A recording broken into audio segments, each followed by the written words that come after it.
One of the major reasons why people don't fulfill their vision in life is that they get distracted along the way. You are welcome to the 4th episode of the features of leadership. And on today's episode, I'll be speaking on motivation in leadership. So what is motivating you? To the young ministers who are watching me on this episode, what is motivating you in ministry? What is the motivating factor of your calling? That's a very powerful question. And now, I'd like you to know that you must discover your true motivation. And a true motivation, if it is not vision from God, it will be self-centered. And a vision from God is not selfish.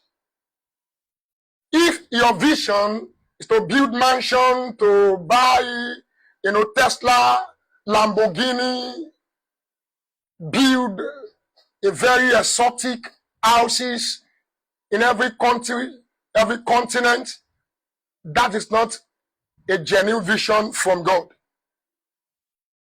If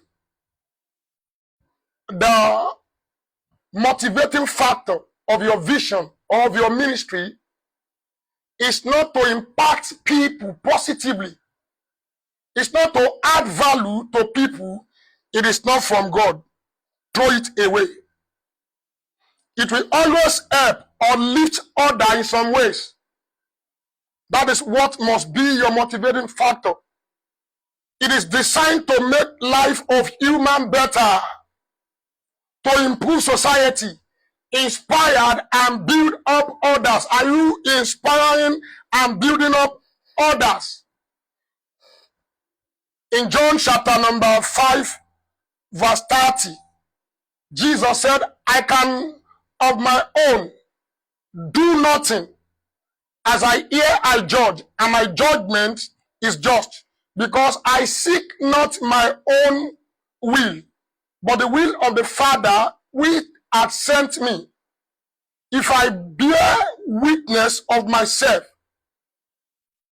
my witness is not true.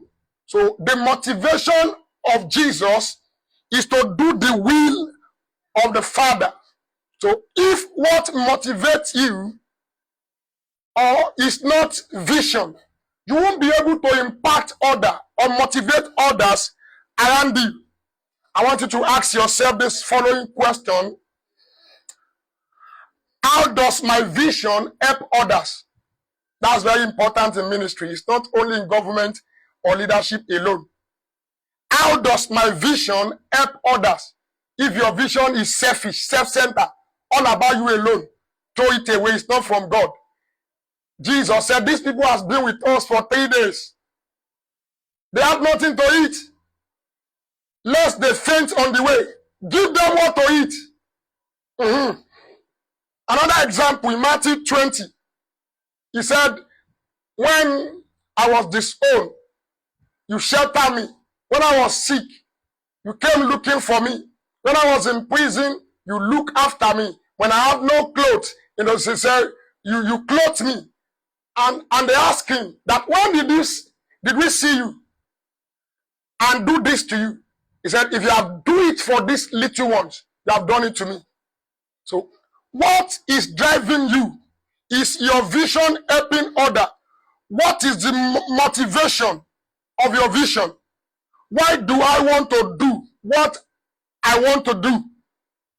Can I accomplish my vision and still have the integrity? Today, many young ministers, even old ministers, are integrity bankrupt. Today, why?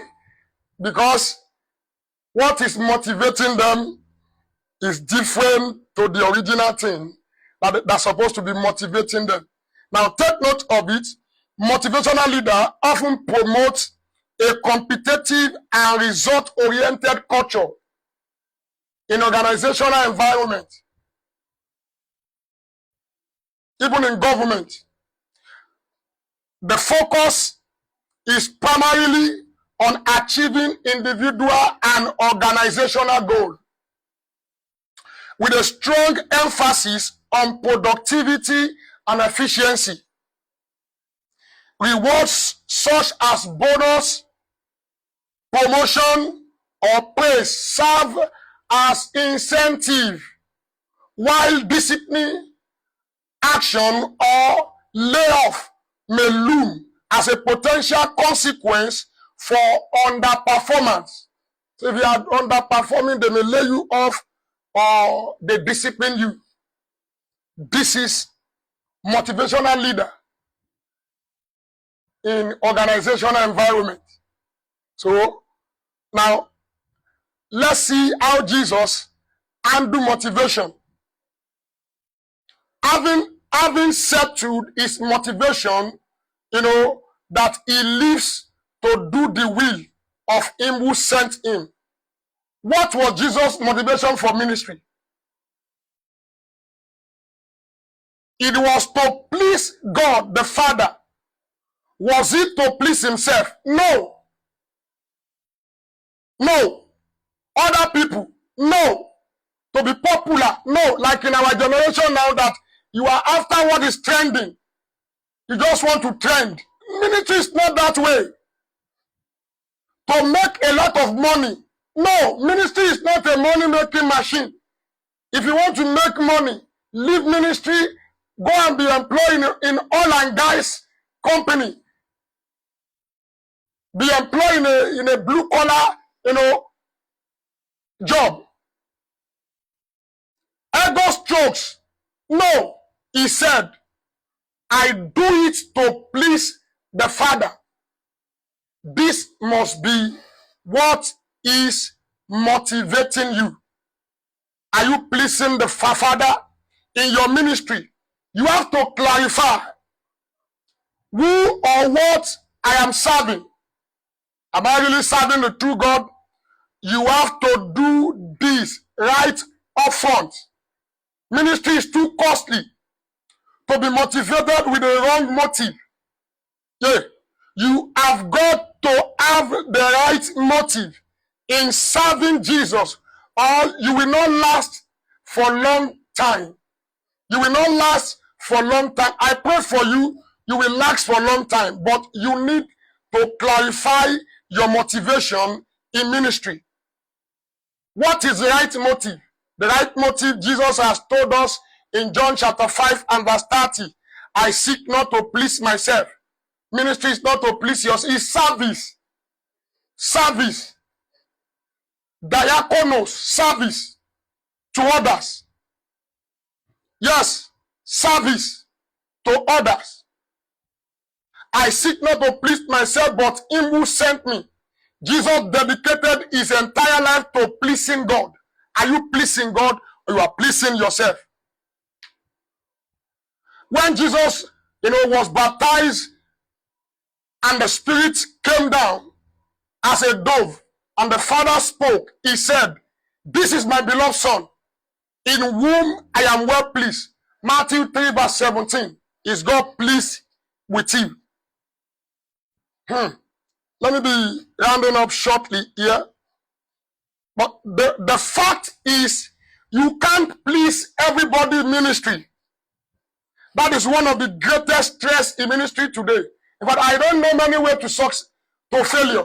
But one way to failure is seeking to please everyone. In fact, as a pastor, I have learned two things. There are people in the church who will support me no matter what I do. And there are people in the church who will criticize me no matter what I do. Never base your ministry on what other people say about you. Never base your ministry on what other people say about you. Base it on what God say to you. What God say you should do. Focus on pleasing God. Focus on pleasing God. I pray God will help you in the mighty name of Jesus Christ. You will not burn out. You will not miss it. You will not miss your assignment. In Jesus' mighty name. Till I come your way on episode 5 of the Fisher of Leadership, remain blessed. I am Prophet Dr. Sam Adebayo, the convener of Purposeful Living Ministry. Shalom alaikum.